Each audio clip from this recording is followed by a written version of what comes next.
बिस्मिल्लाहिर्रहमानिर्रहीम। अस्सलाम वालेकुम dear teachers, welcome back to the Urdu lesson. आज का जो किताब का सफ़ा है स्क्रीन पर देख लीजिए।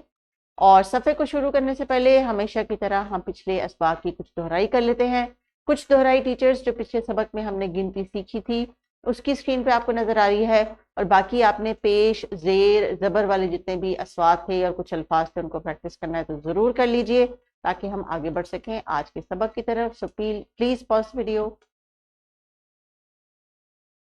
तो चलो बच्चों, आज हम आगे बढ़ेंगे और हम ये देखने की कोशिश करेंगे कि जो हमें हरूफ तहजी सिखाए जाते हैं उनमें किस किस इकसाम के होते हैं और उनको कैसे समझना चाहिए। टीचर्स चूंकि ये अब ग्रेड 1 में जाने की तैयारी कर रहे हैं, अब इनके साथ हम टेक्निकल कुछ कॉन्सेप्ट्स को, कुछ टर्म्स को इनको समझाने की कोशिश करेंगे, और एफर्ट्स जितनी हम एक्टिविटीज़ के थ्रू, बातचीत के थ्रू करेंगे उतना ही अच्छा और बेहतर ये समझ जाएंगे। तो चलिए आज का सबक शुरू करते हैं। तो बच्चों, आपने जो हरूफ तहजी सीखे हैं वो आपने दुरुस्त तरतीब से अपने टीचर को या दोस्त को सुनाने हैं, जैसे कि अलिफ, बे, पे, ते वगैरह वगैरह। फिर टीचर आपसे कहेंगी कि किसी भी हरूफ तहजी, मिसाल के तौर पे अलिफ से या जीम से या लाम से कुछ बनने वाली अशिया के नाम बताएं। तो चूंकि टीचर्स ये आज के लेसन का स्टार्ट है, स्टार्ट में ये जो ब्रेनस्टॉर्मिंग की एक्टिविटी है ये करवा लीजिए और फिर हम वापस आते हैं और आज के सबक को कंटिन्यू करते हैं। मुझे उम्मीद है टीचर्स आपने हर बच्चे को मौका दिया होगा कि मुख्तलिफ हरूफ तहजी के साथ वो मुख्तलिफ अल्फाज आपके साथ शेयर करें कि हमें ये याद है। तो बच्चों, उर्दू के जितने भी हरूफ तहजी हैं आपको पता है कितने हैं? 36 यानी 36 हरूफ तहजी हैं। और हरूफ तहजी में दो तरह की कैटेगरीज हैं, एक हम ऑलरेडी पढ़ चुके हैं और दूसरे का नाम आज हम सीखने लगे हैं। तो उर्दू के हरूफ तहजी की दो अकसाम हैं, एक तो है जनाब हरफ इल्लत और दूसरे बाकी के हरूफ तहजी को कहा जाता है हरूफ सही। सो टीचर्स, इंग्लिश में जो वाउल्स का कॉन्सेप्ट है उनको हरूफ इल्लत कहा जाता है और बाकी के वर्ड्स को या अल्फाबेट्स को कॉन्सोनेंट्स कहा जाता है। ये आप बखूबी इनसे वाकिफ होंगी। ये दोनों टर्म्स लैंग्वेजेस में इस्तेमाल होती हैं, उर्दू की और इंग्लिश की। वाउल्स के लिए हमने ए, ई, आई, ओ, यू को अंडरस्टैंड किया। तो उर्दू में ये अस्वात हमें किन हरूफ तहजी से मिलती हैं? अलिफ, वाव, छोटी ये और बड़ी ये से। शाबाश। कॉन्सोनेंट्स जो हैं वो बी, सी, डी, एफ, के, एल, एम एक्सेट्रा के जो अल्फाबेट्स है उनको कॉन्सोनेंट्स कहा जाता है, और उर्दू में उनको हरूफ सही कहा जाता है, जिनमें बे, पे, जीम, लाम, नून ये वाली अस्वात या हरूफ तहजी शामिल हैं।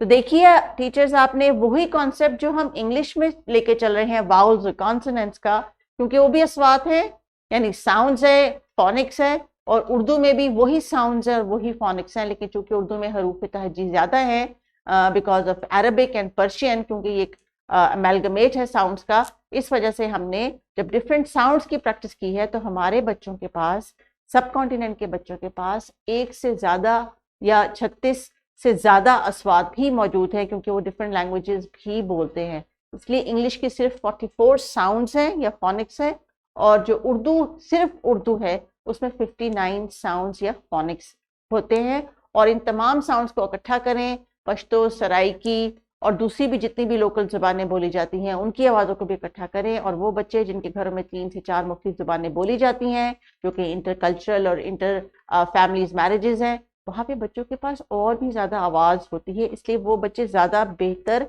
लिसनर, स्पीकर और इन दी एंड बेहतर राइटर बनते हैं, और फिर उनकी क्रिएटिविटी जो है वो दूसरे बच्चों से ज़्यादा अच्छी डेवलप होती है।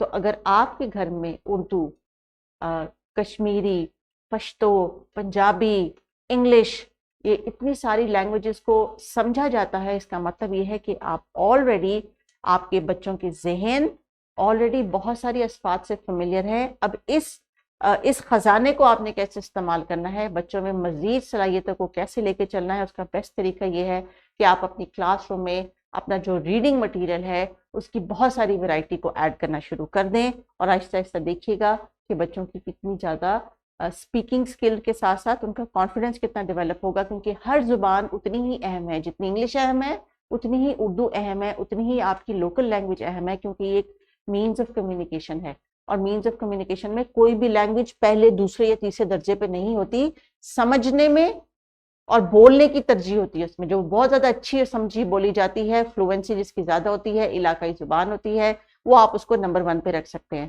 لیکن نمبر 2 پہ زبان وہ رکھیں جو کہ اس کے نسبتاً تھوڑی سی کم۔ اگر انگلش آپ کے گھروں میں بظاہر نمک کے برابر بولی جاتی ہے تو اس کا مطلب ہے وہ سب سے اینڈ پہ ہے، اس پہ زیادہ آپ کو فوکس کرنے کی ضرورت اس لیے، تو زیادہ سے زیادہ ریڈنگ اس کے اوپر ایڈ کیجئے۔ آئی ہوپ کہ یہ ٹپس آپ کو امپروو کرنے میں ہیلپ کریں گے، اور آپ اپنی بھی ریڈنگ سکلز کو امپروو کر سکتے ہیں انہی ٹپس کو یوز کر کے۔ چلیے آج کا سبق شروع کرتے ہیں۔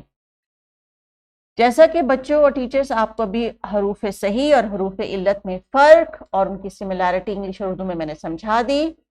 اردو کے حروف تہجی جن میں الف، واو، چھوٹی یہ اور بڑی یہ آتے ہیں، یہ حروف علت ہیں۔ ان کی اصوات کی جو ہم نے پریکٹس کی ہے زبر زیر پیش کے ساتھ ٹیچرز، وہ بھی اس میں شامل ہے۔ حروف صحیح باقی کے تمام حروف تہجی ہیں جو کہ حروف علت سے فرق ہیں، ان کی بھی اپنی اپنی اصوات بھی ہیں، اور زبر زیر پیش کے ساتھ ان کی اصوات بھی تبدیل ہو جاتی ہیں۔ تو چلیے بچوں، اب آپ نے جو کام کرنا ہے، کتاب کے صفحے پہ دی گئی ایکٹیویٹی ہے درج ذیل حروف تہجی میں حروف صحیح کے خانوں میں سبز اور حروف علت کے خانوں میں سرخ رنگ بھریں۔ تو جناب بچوں، ابھی آپ نے کیا کرنا ہے، آپ کی کتاب کے صفحے پہ یہ تمام حروف تہجی لکھے ہوئے ہیں۔ انسٹرکشنز کے مطابق ٹیچر بچوں کو کہیں کہ اپنا کتاب کا صفحہ انہی 2 رنگوں کے مطابق اس کو کمپلیٹ کرے۔ آپ بچوں پہ نظر رکھیں، جہاں پہ ان کو کنفیوژن ہو پلیز ان کو ہیلپ آؤٹ کر دے۔ بچوں سے آپ نے کوئی چارٹ پیپر پوسٹر بنوانا ہے لیٹر، جس کو آپ کلاس روم میں لگائیں گی، چاہے اسی ایکٹیویٹی کو چاہے بڑا سا چارٹ پیپر بنا کے بچوں سے کہیں کہ اس کو گروپ میں کمپلیٹ کر لیں، اور پھر اس گروپ ایکٹیویٹی کو کلاس میں ڈسپلے پہ لگا لیں۔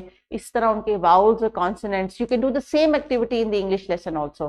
انگلش کے تمام الفابیٹس کو آپ اس طرح لکھ کے ان سے کہیں کہ ان میں واؤلز کو ریڈ کر لیں اور ان میں جو کانسوننٹس ہیں ان کو گرین کر لیں، and then you can put both posters side by side, اور بچوں سے یہ پریکٹس کروائیں۔ تو دیکھیں کریٹیوٹی جو ہے وہ ٹیچر آپ کے اندر ہے، کنسیپٹ اور اس کا جو آؤٹ کم ہے اگر آپ کو اس کی سمجھ ہے تو یقیناً بچوں کی لرننگ اس میں ریفلیکٹ کرے گی اور بچوں کی لرننگ اس میں امپروو ہوگی۔